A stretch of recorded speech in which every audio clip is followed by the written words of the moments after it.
Salut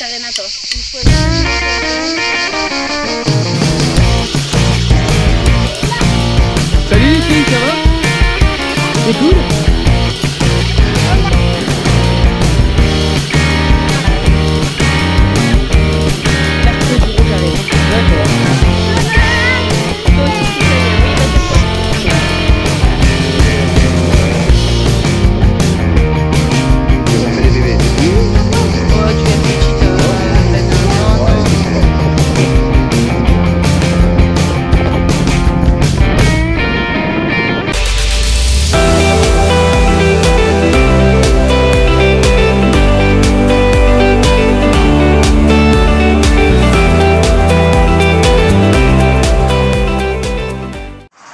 Salut à tous, David Fèvre, j'espère que vous allez bien. Alors vous le voyez, eh bien grand changement de décor. Il y a toujours des vignes, mais on va voir des amis. Donc domaine de la Grande Canague, vous les connaissez, c'est Émilie et Benjamin. Allez, c'est parti au bout de l'allée. Bon, ça y est, on est arrivé ici sur le domaine, sur l'exploitation. Donc domaine la Grande Canague, on va aller les retrouver sans doute dans les vignes, puisque là il n'y a personne. Bon, c'est les vacances, c'est le soleil. On a les enfants, on a tout le monde, et puis là je vais me diriger vers Émilie et Benjamin. Ils sont dans l'une de leurs parcelles. Salut Émilie, salut Benjamin. Salut David. Salut David, salut à tous. Donc vous les voyez de temps en temps forcément, et même encore un peu plus que moi, puisque ça déménage pas mal les vidéos. Donc ici on est où? On est à Montadier exactement, dans l'Hérault. Et puis bienvenue chez nous en tout cas David. Ouais, avec plaisir, avec plaisir de t'avoir avec nous. Donc ils sont venus à l'automne dernier à la maison. Donc du coup moi j'avais dit que j'allais faire un tour également chez eux dans leur domaine, dans leur univers. C'est ça, exactement. Et ça doit te changer un petit peu de chez toi? Rien que la grandeur, je sais pas si vous voyez, effectivement c'est un petit peu plus grand, même beaucoup plus grand que chez moi. Donc expliquez-nous un petit peu justement un peu la différence. Nous on est quasi 9000 pieds hectares, on est sur des vignes 1 mètre de large, alors ici c'est tout l'inverse. Ouais. Allez, vas-y, tu peux y aller. Okay. Donc là, nous, l'écartement, c'est 2,50. Donc toute la propriété en 2,50 m d'écartement. Et la différence aussi avec toi, c'est que c'est pour ça qu'elles sont aussi hautes aussi, c'est que nous, on est en taille mécanique. C'est-à-dire que là, tu regardes, tu as le fil porteur qui est caché dans la végétation et surtout dans le cordon de vigne. Le fil porteur, effectivement, il est en dessous. Bien caché, je ne sais pas là, si vous allez voir. Pas forcément. Voilà, il est juste là. Voilà, et ensuite après, nous on n'a plus de releveur en fait. Tu vois, il n'y a plus de tes fils, comme tu vois, pour englober la végétation. Mais ça, on l'a plus. C'est spécifique à la taille mécanique. Et là, c'est un cépage, c'est du Sauvignon blanc, qui va être vendangé dans pas très longtemps en fait. D'accord. Dans quoi, dans une quinzaine de jours à peu près? Ouais, 15, 3 semaines quoi, 15 jours, max 3 semaines. je pense. Ouais. Autour du 15 août quoi, on va dire. Ce que Émilie elle a oublié, c'est qu'on est sur une densité différemment de toi David. Ouais. C'est qu'on est sur une densité de 4400 pieds à l'hectare. Je me trompe? Ouais, c'est ça, 4400 pieds hectares. Donc toi, tu es sur 9-10 000. On est sur 9000, un peu plus de 9000 pieds effectivement Ouais. sur notre secteur. Ouais. C'est ça, donc c'est ça aussi la grosse différence. Et puis ça monte pas aussi fort que toi. Ouais, non, alors effectivement ici, il y a combien de long là? C'est assez long hein. Pratiquement 400 mètres. Sur 400 mètres. Donc 400 mètres et c'est à plat, alors c'est rien à voir avec chez nous effectivement. Ouais, complètement. Et ça monte un peu quand même. Ouais, ça monte un peu, là. Tu dis à plat, regarde. Pour toi, Oui, c'est plat. si, ça remonte un petit peu, c'est vrai. Donc vous parliez de taille mécanique, vous passez petit à petit tout le domaine comme ça? Tout le domaine en taille mécanique déjà en fait. C'est juste que les anciennes vignes qui n'étaient pas prévues pour de la taille rase, elles sont déjà le cas, mais c'est juste que des fois tu vois les releveurs, mais qu'on ne relève plus, qui sont en hauteur et qui bougent pas. D'accord. On les bloque, les releveurs, on les attache au piquet et on les bloque pour pas qu'ils nous dérangent quand on taille et quand on passe les machines. Voilà. Donc l'idée de la taille par rapport effectivement à ce qu'on peut faire nous, l'idée de la taille mécanique, c'est de faire que des petits coursons. Si je ne me trompe pas, c'est bien ça. Et puis du coup décimer. Par contre, voilà, il faut s'y tenir vachement tôt. Il faut rogner très tôt pour éviter justement que le cordon il tourne, ce qui peut arriver. Donc être très rythmé au niveau du rognage et de l'essimage. D'accord. Et du coup, donc il n'y a qu'un fil, il n'y a pas de fil releveur, pas de fil palisseur. Et c'est posé sur les piquets. Si on voit un piquet par ici, c'est ça? Ici, ouais. Alors là, celle-là de vigne. Qu'on va le voir. Ici, là, c'est une cornière. C'est une cornière, là, tu la vois. Donc c'est une cornière, et en fait la cornière elle s'arrête là. Ouais, au niveau du juste du ici. cordon. Et donc tous les fils, le fil lieur est posé dessus.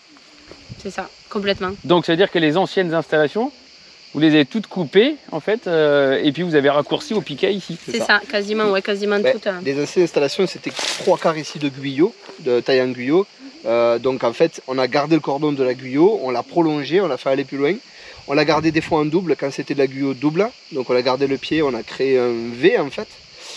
Ou un simple, voilà. Et c'est passé ensuite, on a attaché le cordon de la Guyot en fait au final sur le fil porteur classique. Et c'est passé en taille rase comme ça. D'accord. Et je crois qu'il y a une vidéo là-dessus, donc je vous le remettrai en lien justement juste au-dessus. Exactement. Et donc le gros avantage de cette façon, je dirais, de travailler différente, et puis les désavantages que ça peut avoir. Le gros avantage, c'est sur la main-d'œuvre. Honnêtement, historiquement, il y avait 8 personnes qui taillaient, plus 2 personnes qui attachaient. Maintenant, il n'y a plus personne qui attache, puisqu'on attache juste au moment où on la met en place quand elle est en mode plantier.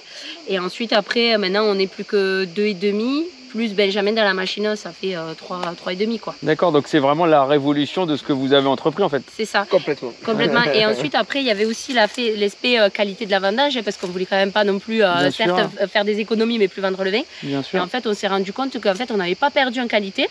On est sur le même niveau que quand on était en Guyot. Donc, voilà.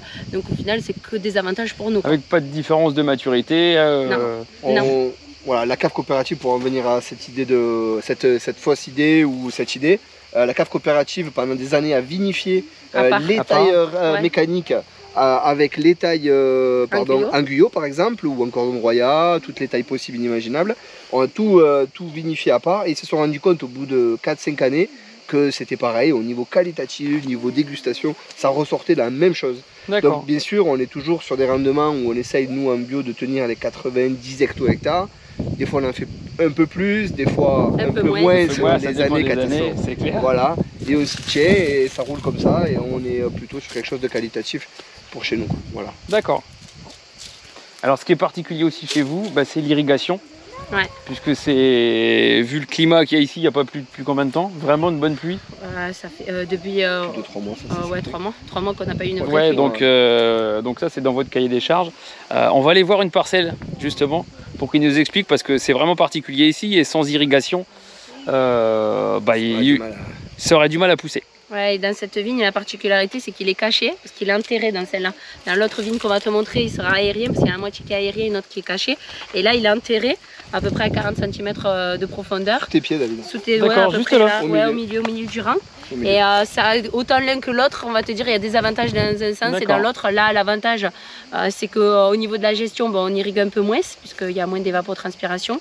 Par contre, quand il y a des fuites, c'est beaucoup plus compliqué pour la gestion des fuites. Voilà. Allez, on va aller voir ça.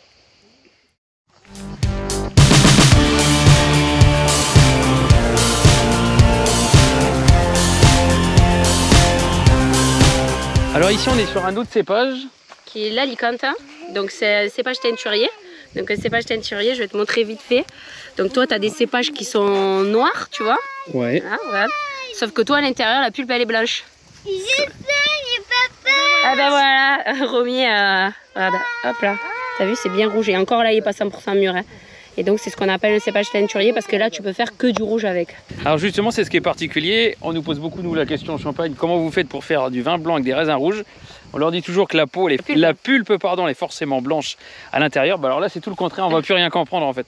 Ouais c'est ça, là par contre ça peut faire que du rouge. Mais effectivement c'est parce que tu laisses pas, c'est la peau qui donne la coloration. Et en fait toi tu le presses directement et c'est pour ça que tu n'as pas de couleur, tu as une couleur blanche. Exactement, donc Emilia s'y connaît mieux que nous en fait. Voilà, c'est une histoire de temps de maturité. En fait si tu laissais par exemple ton meunier qui a la peau rouge dans une cuve et tu le laissais macérer pendant longtemps, ça te faudrait du jus de raisin rouge. Voilà, elle vous a expliqué comment on a fait notre côté l'année dernière. Voilà, complètement. Nickel. Bon, forcément, les enfants jouent avec. Ils sont bien tartinés les mains. Voilà, c'est tout rouge. Ils sont bien tartinés les mains avec le cépage teinturier. Vous voyez, c'est tout rouge en fait. Bon, on va nettoyer tout ça. Allez, vas-y, regarde. Tu mets tes mains juste là. Ah, mais ça pique. Ah bah oui, mais ça, il faut choisir. Là, mais ferme ta main un petit peu là avec tes doigts. Voilà, et tu récupères l'eau du goutte à goutte. Pas rouge, tu vois. Ça fait comme chez nous. C'est du raisin rouge dehors, mais c'est blanc dedans. Voilà. Viens, fais les seins. Donc voilà, sur ce cépage teinturier, eh bien, ici l'irrigation est en route et on voit donc le goutte à goutte. C'est pas de l'irrigation proprement dite, c'est bien du goutte à goutte. On le voit ici, voilà, ça coule tranquillement.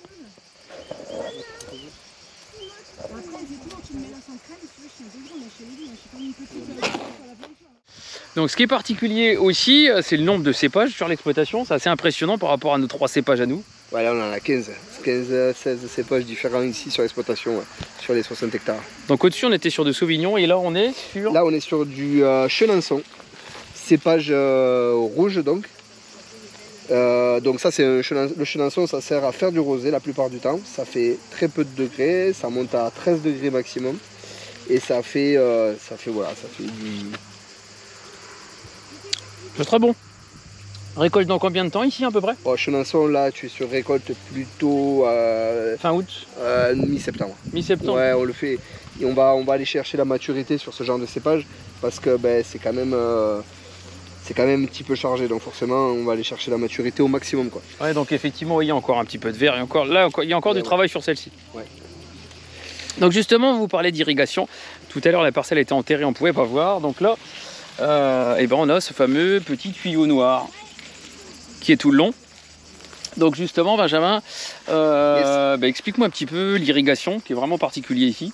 Ouais. Ben, tout à l'heure vous avez vu, bon, je sais pas si tu la mettras, tout à l'heure vous avez vu l'intérêt. Là tu es sur de l'aérien, donc c'est un petit fil à cirer, galvanisé, 2 tirés, c'est du 1,2 ou 1,6 selon ce qu'on trouve. Ensuite c'est agrafé, bon ici c'est avec des agrafes, sinon c'est attaché avec l'attacheuse, l'attacheuse simple pour la vigne, hein, avec du fil inox bien sûr. Là c'est des agrafes agri, je sais plus trop quoi. Et ensuite le goutte à goutte c'est du diamètre 16 et il y a des goutteurs tous les mètres, donc chaque pied a 1,6 litre d'eau toutes les heures de distribuer parfaitement pile poil quoi. Voilà, il y a une membrane régulatrice, auto-régulatrice, qui va permettre de la diffusion de l'eau par goutte, donc c'est du goutte à goutte, à un débit de 1,6 litre heure. Voilà, par goutteur, tous les mètres. Donc là, celui-là, nous ici en classique, c'est 1,6 litre par heure qui sort en goutte toutes les heures. Tu as 1,5 litre d'eau, 1,6 litre d'eau qui tombe au pied du cep toutes les heures. D'accord. C'est membrane régulatrice, ils appellent ça. Voilà, ça part de là, tu vois, jusqu'à là. C'est à l'intérieur, c'est collé à l'intérieur. Il y a un canal à l'intérieur, ce qui freine l'eau et qui donne un sens à l'eau et qui arrive au niveau du petit trou. Et le petit trou, il a une membrane comme ça, et avec la pression, il s'ouvre. Et il ne délivre qu'un certain nombre de débits de gouttes, à l'heure. Ouais. Voilà. Et ça, tu en as tous les mètres, tous les pieds. On va le chercher. Ouais, mais bon, il est pété. Ah non, c'est que la goutte s'arrête là et elle tombe là. Là,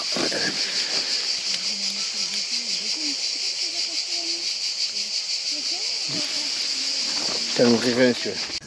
Et donc alors moi la question que je me pose c'est l'eau vient d'où en fait, c'est ça surtout. Ici en fait l'eau c'est privé, on l'achète à BRL, c'est notre fournisseur d'eau ici, on appelle ça le Baronne pour ceux qui sont d'ici. Sinon c'est un captage en fait, ils captent dans plusieurs endroits différents, ils peuvent capter dans le Rhône. Au lac du Salagou, c'est un lac qu'on a vers Pézenas, c'est une réserve d'eau où ils s'en servent pour capter, voilà, qui est pas très loin d'ici. Et tout ça, ce réseau, il part de Montpellier et il descend jusqu'à, si je dis pas de, il descend jusqu'à Narbonne. Et ils veulent l'étendre, ils veulent descendre jusqu'à Perpignan, etc. C'est un gros réseau d'eau agricole par contre, toujours. Alors par contre, BRL des fois fournissent les communes, mais les communes retraitent l'eau bien évidemment parce que ça reste de l'eau purement agricole. Voilà. D'accord. Et donc ça, c'est un gros entretien. Oui, ça, c'est à cette période-là, c'est un bon un ouvrier, 30 heures par semaine, qui va y passer, voilà, qui va y passer 30 heures. Beaucoup de surveillance. Voilà, parce que ben, des fuites, tu l'as vu, hein, les animaux, problématiques animaux, problématiques mécaniques, quand on passe avec les tracteurs, ça nous arrive de les abîmer. Problématiques mécaniques avec les intercepts, avec la rogneuse, on peut les attraper. Ça peut arriver, bon, il est au bon endroit, normalement c'est très rare, mais en bout de ligne, ça peut arriver. Et les problèmes de boîtier qui gèrent les départs et les temps d'arrosage, qui des fois, la pile 9 volts, c'est une pile 9 volts, elle peut lâcher. Du coup, ben, nous mettre soit l'eau en permanence, à irriguer en permanence. Soit pas du tout. Ouais, ou soit pas du tout, ça s'ouvre pas, donc la vigne est en souffrance. Et là, nous, on est alerté et on y va, quoi. Voilà, donc gros travail sur le goutte à goutte, surtout à cette période-là, quoi. Ouais, la période un mois avant les vendanges, ça démarre quand à peu près là? Non, on la démarre, nous, on peut la démarrer en mai. Même tout avril, dépend de même, la saison finalement. Voilà, c'est ça. Ouais. Et la pluviométrie, l'année dernière où il y avait un peu plus de pluvio, voilà, c'était moins. Voilà, ça s'est allumé un peu plus sur le mois de fin juin, non, ou début juin, quoi. Là, on a démarré en mai, je crois, mai, juin, mi-mai, quelque chose comme ça. D'accord. Voilà. Bon. Donc c'est 4-5 mois de travail pour ce poste-là. Voilà. D'accord, donc ça c'est grosse installation, gros suivi. Ouais. Et vous allez l'arrêter combien de temps avant les vendanges? Normalement au 15 août on est censé l'arrêter. D'accord. Voilà. Au 15 août normalement ici c'est un peu général, 15 août on arrête l'irrigation. Par contre nous en l'occurrence on vendange et s'il n'est toujours pas fait d'orage, s'il n'y a toujours pas de pluie, on rallume au moins pendant un mois. D'accord. Voilà. Et pour que la vigne aussi, elle a besoin de faire des mises en réserve. C'est ça, pour qu'elle s'endorme les pieds dans l'eau comme je disais tout à l'heure, pour qu'elle soit au top. Ça marche, allez on va continuer notre tour. C'est parti. Alors vous l'entendez peut-être, on a des bruits qu'on n'a pas chez nous en Champagne. Eh bien il y a les cigales et on va vous en montrer une qui est restée par terre. Montrez-la, voilà, montrez-la. Regardez les filles, devant la caméra. Comme ça. Vas-y. Waouh! Ici c'est le pays de la cigale. Hein. Moi chérie, il y a le soleil, il y a les cigales. Ouais. Il y a moins de pieds de vigne à l'hectare. Ouais. Ça te plairait de travailler ici? Non mais pas travailler. Je vais emménager ici. Aïe aïe aïe aïe. Bon je vous rassure, on va quand même rentrer faire les vendanges. Moi peut-être pas. Si elle est trop belle cette vendange cette année. Oui c'est vrai. Si. Bon alors ok, on remonte, on fait la vendange chez nous et après on redescend ici. Allez on vous donne rendez-vous, les vendanges approchent bientôt en Champagne.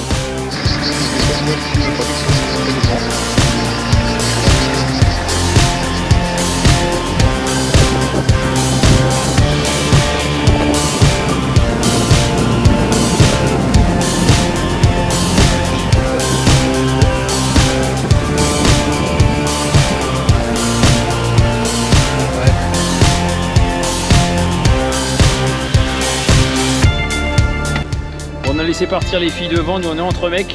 Ouais, c'est pas plus mal parce que ça jacasse pas mal en fait dans l'autre voiture. On laisse passer les gars.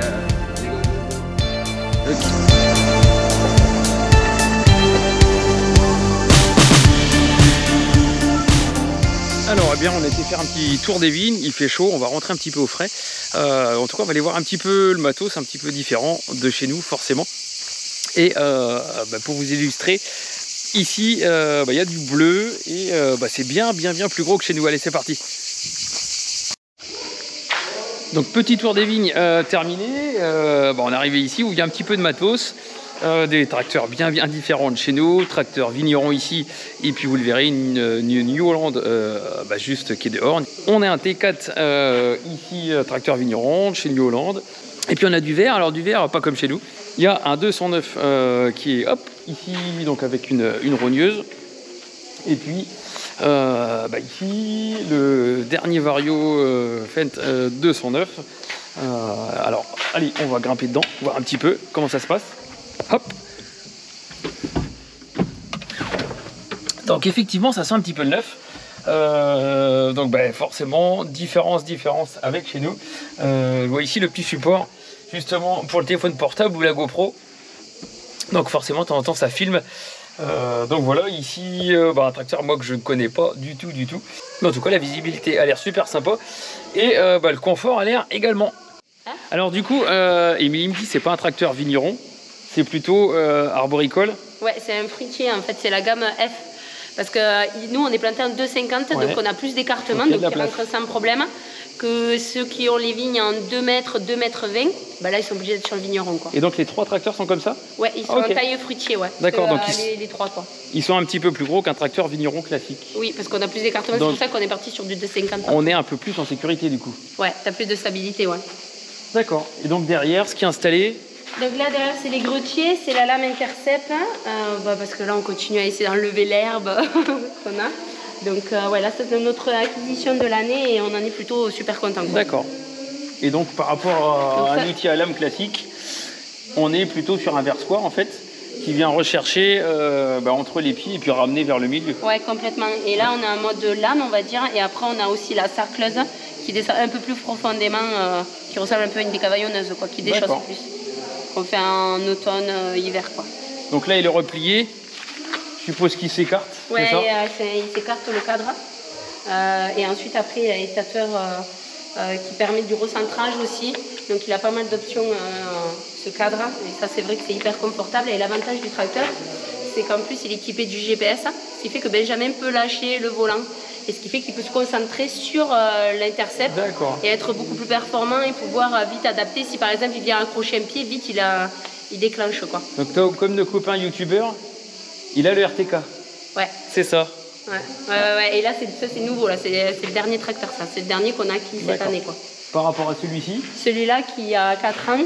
Et pareil, le New Holland qui a 4 ans aussi, quoi. Voilà, on a fait un renouvellement. Parce qu'au final, on n'avait que 2 tracteurs. On avait donc l'ancien Fend et le New Holland.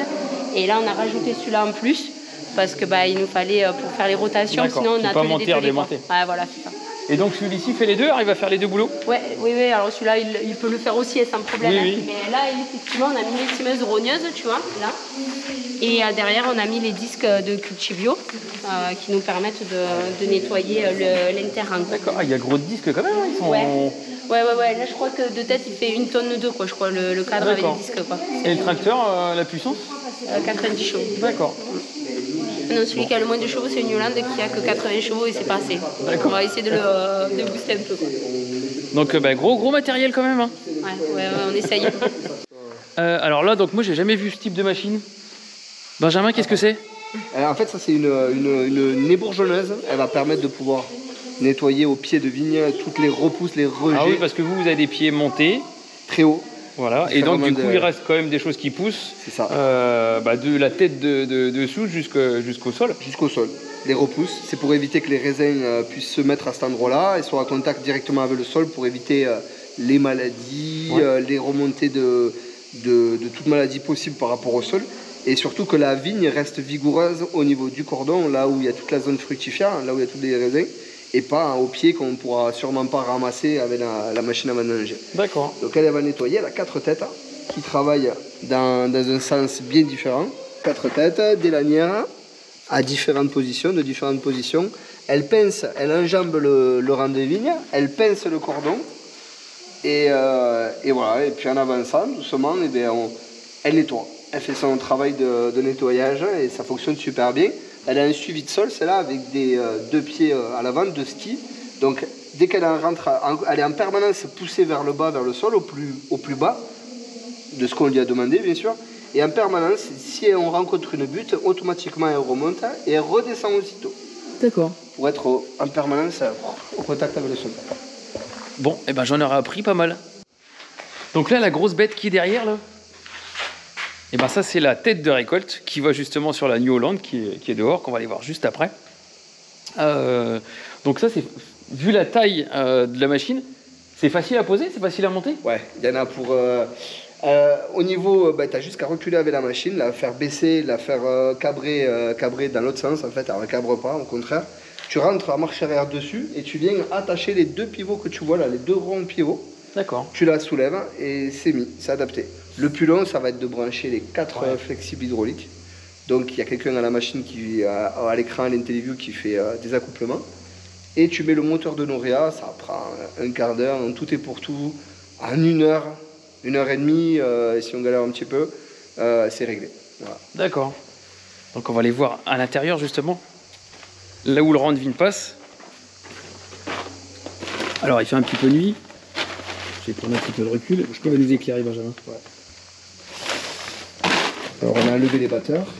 Il n'y a pas les batteurs parce qu'on a un hivernage là. Les batteurs qui s'accrochent, c'est ça, voilà, sur là où il y a les boulons, voilà, juste là. C'est ça. Celle-là, je crois qu'elle a 13 secoueurs, je crois, ou quelque chose comme ça. Elle a un graissage automatique.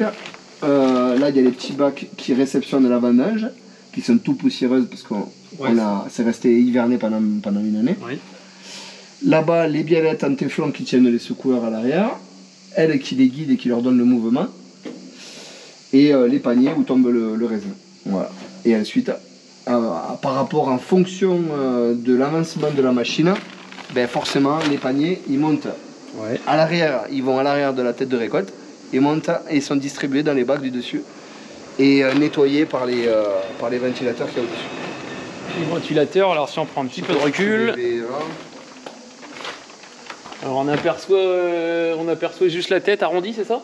C'est ça, c'est le bleu. Ouais. Ok. Un de chaque côté, et lui il va permettre d'aspirer les feuilles et les rafles qui sont décrochées. D'accord, donc il faut qu'on revienne au 15 août. Exactement. Tu reviens au 15 août et tu verras. 15 août, 20 août, on va revenir et puis on verra comment ça marche. C'est ça. Alors on vous parlait de taille rase justement dans les vignes tout à l'heure. Là il y a vraiment les deux matériels qui servent à faire cette taille rase. Donc Benjamin, explique-nous. Ici tu as la pré-tailleuse, donc ça va nettoyer tout ce qui est au-dessus du cordon et sur les fils releveurs qui restent, qu'on a bloqués. Ça va permettre de faire un premier tri et un premier, broyage des serrements du dessus, du haut. Donc ça va les expulser et ça va les jeter au sol. Devant, tu les vois pas trop, il y a deux grosses sections qui vont couper les côtés du fameux contre le cordon. Donc ça va venir lécher les côtés du cordon et ça va broyer, ça va couper les serrements. Pareil, ça va les extraire, ça va les envoyer au sol.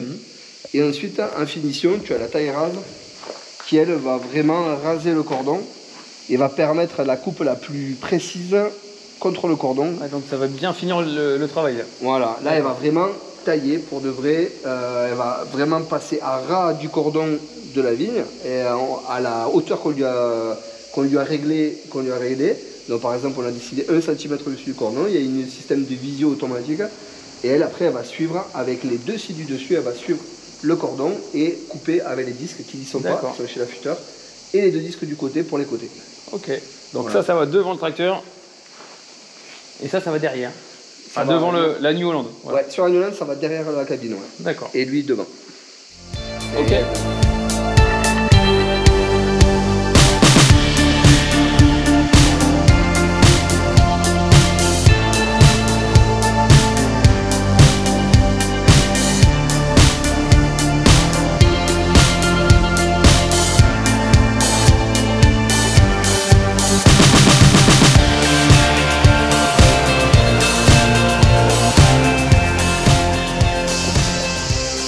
Et Maxime, je peux monter avec toi?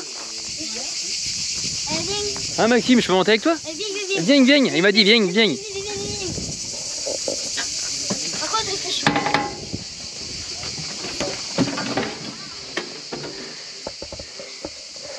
Bon, explique-moi un peu comment ça marche. Alors là, il y a la clim, là, il y a la radio. Là. Ah, ça, la clim, la radio, ici déjà, il n'y a pas de problème. Après là, il y a là pour allumer le phare là-haut. Là pour monter les escaliers ici, là pour le descendre et là pour le monter. Après là il y a le bouton de la clim, là pour aller allumer, ça c'est pour les fonctions de la... La vendangeuse, ça? Oui, la vendangeuse. D'accord. Là c'est pour avancer là, et là c'est pour reculer. Après là, c'est les caméras de surveillance. De là, il y en a une ici, une ici. Après... Eh mais il est au point en fait, il peut déjà piloter. Hein. Oui. Ah ouais, non, il est au point. J'ai déjà piloté. Ah si, on l'a vu. Alors on vous remet quelques vidéos. Justement, il est déjà dans la machine. Quel âge tu as, Maxime? 8 ans. Bon, 8 ans, il est déjà à fond. Bon, bah, alors Maxime est redescendu. Du coup, ce coup-ci, c'est Benjamin qui va m'expliquer un petit peu la 9050. Donc on est haut perché là. Hein. Ah ouais, là ça fait haut là. Tu vois, t'as un bon, quand t'es assis sur le siège, t'as un bon 2,50 m, 3 mètres, 3 mètres de haut facile. Hein. Et encore, elle est pas tout en haut? Non, là je suis à 0%. Là, elle est quasiment par terre, hein. Elle est par terre même. Tu vois, au niveau des vérins. Je sais pas combien ça monte, mais je crois que ça monte à plus de 4,50 m, 5 mètres, je crois. D'accord, donc je dis pas de bêtises. Hein. Il faut pas avoir le vertige. Ah ouais, là si t'as le vertige, c'est pas la peine. Hein. Donc elle te sert à quoi exactement? Parce qu'on se doute bien, il y a la tête de récolte qui vient juste derrière. Exactement. Mais par rapport à ce que moi j'avais essayé il y a 2 ans, la 9070 en Champagne. Ça c'est une M toi, non? Qui était une non, N. Pas une M, N. Voilà. Ouais. Donc là il y a grande différence, c'est qu'effectivement on peut avoir une grosse tête de récolte et puis devant il y a un grand bras qui permet d'accrocher pas mal de choses. C'est ça, bras multifonction. Ouais. Lui va permettre de pouvoir atteler une rogneuse, ma débourgeonneuse. Alors moi j'y mets essentiellement rogneuse, débourgeonneuse, prétailleuse. Et pour l'instant c'est tout. J'y mets trois outils différents, 4, attends, 1, 2, ouais, 3 outils différents j'y mets. D'accord, donc là c'est l'essimage qui est dessus. Donc une machine qui s'écarte un petit peu, je suppose là. Oh, beaucoup même, ouais, elle vient là. D'accord. C'est une double rang qu'on appelle nous, donc elle est typée pour faire 2 rangs complets. Le rang enjambé, le tunnel, et 2 demi-rangs. Ok. Voilà, donc effectivement on croise un petit peu la donne. Le rang complet plus les 2 extrémités. Oui, pardon. Et donc après tu règles avec le bras comme tu veux, tu as des limites. J'ai une cale au niveau du bras multifonction, il y a une cale tout simplement, cale mécanique que tu as plusieurs crans. Et après tu es posé, elle est réglée et après c'est avec le porteur que tu joues pour la hauteur si tu as envie de régler ça. Je vois que tu as des masses derrière. Ouais, des grosses masses, il y a même un paquet de poids là. Tu es obligé de masser fort derrière? Ouais, tu masses toujours plus fort côté cabine que côté moteur forcément puisqu'il y a moins de poids côté cabine. D'accord. Et voilà, ça va permettre de pouvoir atteler vraiment tous les outils de la gamme quoi. Et le poste de pilotage d'un côté avec le moteur de l'autre, c'est pas gênant? Ah non, pas du tout. Moi maintenant j'en ai l'habitude, je sais que la roue avant gauche elle est sous moi ouais. Quand je conduis, donc je le sais. Et l'autre on la voit super bien, donc pour moi c'est d'une facilité pas possible. Mais c'est vrai, tu as raison de poser la question parce que quand même quand on travaille avec ce genre d'outils, le fait d'avoir la cabine déportée, moi je fais toujours en sorte, toujours dans la vigne ou n'importe quel endroit, de toujours tourner côté cabine. Ouais, pour que tu vois clair. Exactement. Ouais. C'est parce qu'au moins ça va me permettre de visualiser réellement la roue à droite, hein, de faire attention comme c'est celle que je vois le mieux. Donc j'essaie toujours de tourner, toujours la roue à droite à l'extérieur. Oui, comme ça tu es sûr de voir l'angle où tu tournes toi, d'accord. Toujours à la main gauche quoi. J'essaye au maximum, donc je fais en sorte dans la ligne de tourner toujours comme ça. Voilà, c'est une habitude après, mais quand on a pris le coup et qu'on tourne vraiment comme ça, on se trompe jamais, on ne se fait pas de frayeur, c'est d'une simplicité, ça braque très bien, ça braque à 95 degrés. Donc, celle que j'avais essayé moi, effectivement, braquait fort. Ouais. Alors, même si c'était pas la même, mais en tout cas le rayon de braquage était assez impressionnant. Puisqu'on n'a pas, tu l'avais vu quand tu es venu, on a des tournières petites. Ah ouais, ça c'est. Et ça braque vraiment fort. Ouais. Ah ça c'est top. Des fois il y a des endroits où je passe quasiment pas avec le tracteur, je suis obligé de me reprendre 3-4 fois. Avec elle, en un tour de volant, je suis passé quoi. Voilà, quand on a l'habitude, c'est un jeu d'enfant. Donc l'avantage de celui-ci par rapport au tracteur? L'avantage c'est que là tu peux atteler 2 choses, tu as la stabilité que le tracteur n'a pas. Tu as la compensation de dévers que le tracteur n'a pas, donc tu travailles beaucoup plus plat. Et surtout, tu as le côté que tu vas rentabiliser ta machine tout au long de l'année sans la laisser dans le garage pendant plus de 10 mois. Quoi. Ça évite d'avoir une machine qui ne fait que la machine avant l'enlever. C'est ça. D'accord. Alors tu lui mets un peu d'heure moteur, c'est vrai. Ouais. Mais bon, voilà, c'est un outil que tu payes tous les mois, donc forcément... oui, plus ça tourne. Et mieux c'est. Et puis ça permet de soulager les autres tracteurs aussi. Bon, la différence, c'est que là, tu ne peux pas faire travailler du sol. Alors oui, si tu peux, pourrais, mais ça implique de prendre le châssis derrière et avec des choses qui est plus compliquées que les tracteurs que tu as là. Exactement, là c'est pas possible quoi. Là on en vient à quelque chose de trop long. Ouais.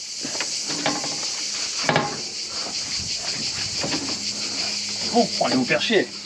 Oh là là. Alors première impression. Eh ben on est sacrément au perché. Alors nous on est les enjambeurs, ils sont au-dessus quand même, mais alors là rien à voir. Hein. Forcément, on se demande d'ailleurs où sont les roues. Forcément, alors on sait que là on est en dessous, il n'y a pas de problème. Et est-ce que tu vois bien la roue en effet comme je te disais? Ouais, on la voit, il n'y a pas de problème. Tu vois, c'est ce que je te disais tout à l'heure, hein. On la voit super bien, donc on sait où elle va, on la voit, donc forcément c'est top. Alors faut pas se retourner derrière parce qu'il n'y a pas de châssis en fait. Et ouais, ça fait bizarre, ouais. Et ouais, t'as rien, c'est un néant, il n'y a rien du tout. Ouais. Ah ouais, effectivement. Ouais. T'as vu, ça fait bizarre. Hein. C'est assez impressionnant. Et ça, c'est un châssis complet de chez Newland. C'est un châssis complet qu'ensuite on pose à l'endroit où on veut avec des béquilles en fait. On béquille. D'accord. Ouais. C'est impressionnant ça. Ouais. Et de là, en plus, par contre, ce qui fait bizarre, c'est une fois que le châssis est enlevé, t'as plus le maintien à l'arrière des roues. Oui. Et donc il faut vite aller mettre la tête de récolte parce que tu peux pas travailler comme ça. Quoi. Non, c'est clair. Voilà, elle pourrait s'ouvrir en deux quoi. Donc ça, effectivement, tu retires ça, tu retires les masses. C'est ça. Tu retires. Non, tu retires pas les masses, tu poses carrément le châssis. C'est le total que tu enlèves. Ah d'accord. Ah ouais, c'est impressionnant. Tu enlèves tout le bras à l'arrière, les deux côtés. C'est un châssis total. D'accord. Et le bras là, tu ne l'as pas non plus là? Et le bras, lui, je le garde. La tête de récolte. Si je le garde, ah, je le garde. Si, Ouais. D'accord. Par contre, je le débranche. Je le mets en position la plus basse possible. Oh, okay. Et je le débranche de l'hydraulique. C'est de la grosse mécanique quand même. Ouais, ça fait costaud. Ouais. Non, ça... Il y a quelque chose à... Il faut attendre que ça se mette en route. Voilà, dès qu'il y a le bip, tu peux démarrer. Il y a... Non, vas-y. Ouais, t'es en point neutre, tu risques rien, tu peux y aller. Reste appuyé, voilà, c'est bon. Éteins la musique, s'il te plaît. Ouais, fais mute ou... Voilà, mute. Donc t'as l'intelligence qui s'allume. La caméra, elle est pas branchée. C'est comment? Donc caméra devant, caméra derrière en général? Ouais, en général, t'as une caméra entrée de tête et une caméra sortie de tête, toujours. Là, ils y sont pas. Hein. Donc, bah, ça me rappelle un petit peu la console quand j'avais essayé le tracteur. Effectivement, c'est les mêmes consoles. Exactement la même. C'est pas le même dessin, mais c'est les mêmes consoles. Ouais. C'est exactement les mêmes sur les moissebats aussi, moissonneuse batteuse, avec un autre programme. Ok. Donc là, alors on est d'accord que là, le top, c'est que tu lèves le porteur. Ouais. Ça, t'avais dû le voir. Flèche d'en haut, tout ce qui est voilà, monté. Là, tu montes tout? Ouais. Alors, on va reprendre encore un petit peu de hauteur. Ouais. Tu lèves à... Tu peux pas avancer si tu roules? Si, tu peux. Là, c'est bon, t'en as assez, même moins même que 60. Et donc, t'es où? Réel pourcent. Pourcentage ici. Ah, ok. Tu mets à 35, 40, c'est bien pour rouler.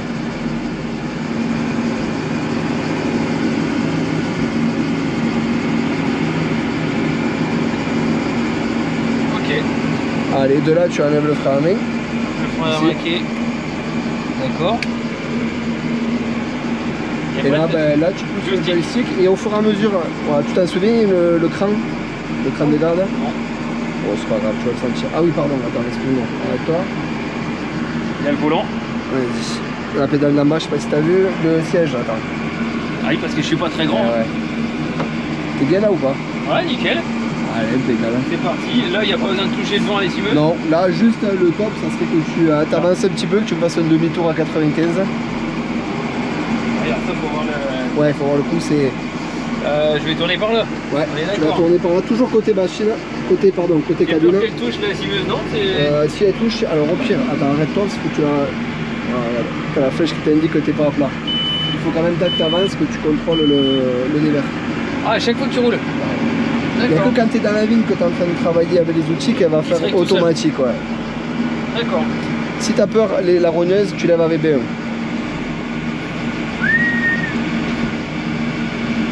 Voilà. D'accord, et donc ça, on va... Remets le dévers pareil un peu plus à plat. Voilà, vas-y, incline. Là, top. Et là, tu peux commencer à faire ta mouvement. Attends, je vais te filmer. C'est là où c'est bien de voir. Un sacré gabarit quand même, hein. Un sacré gabarit. Ah ouais, là, ça fait costaud. Allez, un joli demi-tour.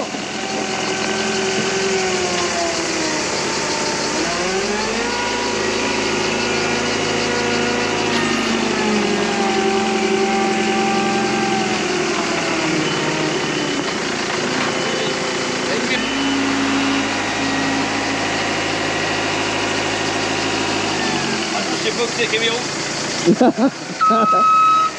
Ah ouais, t'as vu, c'est...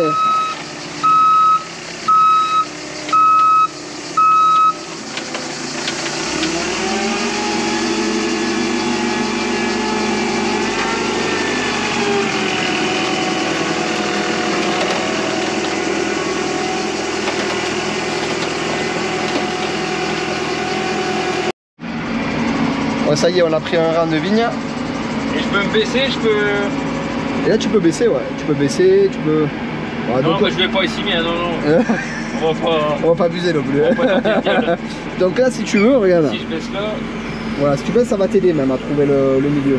Voilà, ça va t'aider à trouver le milieu. Ah, c'est chaud, hein. Ah oui, si t'as vu comment c'est chaud, tu comprends les variations à des moments... Et là, David, il a juste posé la rogneuse. Et il s'est rendu compte qu'au final, c'était pas si possible que ça. Bon, en fait, moi qui ai l'habitude les enjambeurs à enjamber, alors là rien à voir du tout, en fait déjà on est très très haut, ça enjambe mais ça flotte beaucoup, on a l'impression, un peu comme dans une barque en fait. C'est vrai. Et là où c'est difficile, c'est d'arriver, déjà rester droit, t'as vu la caméra, ça bouge beaucoup. Ah, c'est difficile à rouler droit puisqu'on est décalé du rang de vigne en fait. Eh, t'as l'habitude d'être dessus, toi.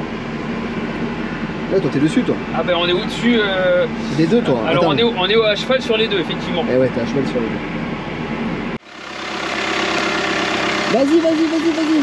Vas-y, vas-y, vas-y. Vas-y, tu peux y aller. Hein. Même avant, tu aurais pu. Hein. Je suis sorti. Ah oui, là, t'es sorti de 50 ou 60. Et là je vais tourner là. Vas-y, braque à fond, sinon. Ah, je suis braqué à fond. Allez, vas-y, mais il faut que tu avances en même temps, elle va t'aider. Il y a Voilà. un blocage de frein. Si, pédale de droite, hein. Par contre, il te faut déjà être braqué, voilà. Pédale de droite, droite. À droite. Ouais, elle va bloquer la roue intérieure. Droite pour bloquer gauche. Pareil, c'est la même, du moment où tu tournes, elle bloque une roue, celle qui est toujours intérieure. Ah d'accord. C'est automatique. Donc là si j'appuie, ça va bloquer. Ouais, elle va bloquer celle-là. Elle va te faire tourner à 95. Et là je suis pas dans le trou là. Normalement, non. Allez, vas-y. Commence à avancer doucement. Et tu bloqueras après. Voilà. Vas-y, braque à fond, Et bloque. Voilà. Regarde, là, tu as bloqué le pneu. Et là, tu tournes à 95.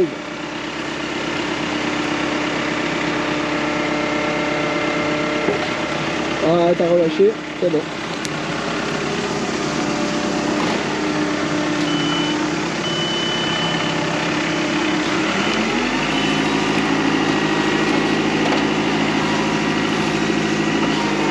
Voilà, vas-y. Va chercher ce que tu veux.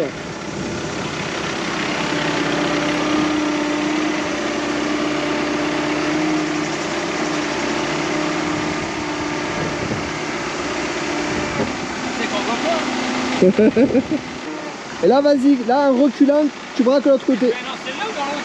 Là, où tu veux, je m'en fous. Dans celle-là, ça va y aller. Il aurait fallu que, si tu voulais prendre celle-là, il aurait fallu aller la roue là au milieu de l'autre. Là, tu vas aller sur l'autre. Mais teste David, c'est pas grave. Hein? Teste, t'en fous, tu peux rentrer à travers. Il n'y a rien au milieu, tu rentres à travers.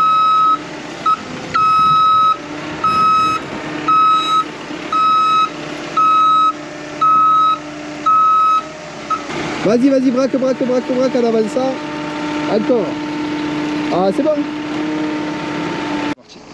Bon, on va arrêter. Pas de casse, Benjamin, ça va? Impeccable. C'est bon. Franchement, David, au top du top. Sérieux, au top. Bon, ça on va voit que t'as bien. l'habitude de l'enjambeur. On voit clair. Après, je pense qu'il faudrait quelques jours quand même avant que je m'y fasse. Hein. Ouais, c'est normal, c'est comme toute chose. Hein. Il faut prendre du temps pour apprendre à conduire. Mais c'est vrai que ça va te faire bizarre, je pense. Ouais, un petit peu quand même. Et ça flotte pas mal. C'est la hauteur, ça fait flotter. Ouais, bon, ça fait Bon, en bizarre. tout cas, merci pour l'essai. Merci. Avec plaisir. Bon, superbe journée, superbe visite chez Émilie et Benjamin. Et là, on se retrouve chez vous aussi. Oui, plus ou moins. C'est ça, à la cave coopérative, on est. Donc il y a le logo qui est juste derrière. Donc c'est la cave coopérative du pays d'Ancien-Rune, c'est comme ça Ouais, qu'on dit. c'est les vignerons du pays d'Ancien-Rune. Voilà, donc nous on va faire une petite dégustation ce soir. Ouais. Voilà, et puis super moment, super journée. Ça nous change de notre quotidien, comme quand vous êtes venus. Complètement. Voilà. Et puis merci d'être venu. Avec grand plaisir. Et puis je sais pas, peut-être qu'on va prendre des actions ici pour venir au soleil plus souvent en fait. Avec plaisir. Donc voilà, superbe journée en tout cas, on a bien profité du soleil et puis là on va profiter des vins. Maintenant c'est ça, voilà. Allez. Donc bonne vidéo à vous et puis, puis à bientôt. Bye bye. Salut.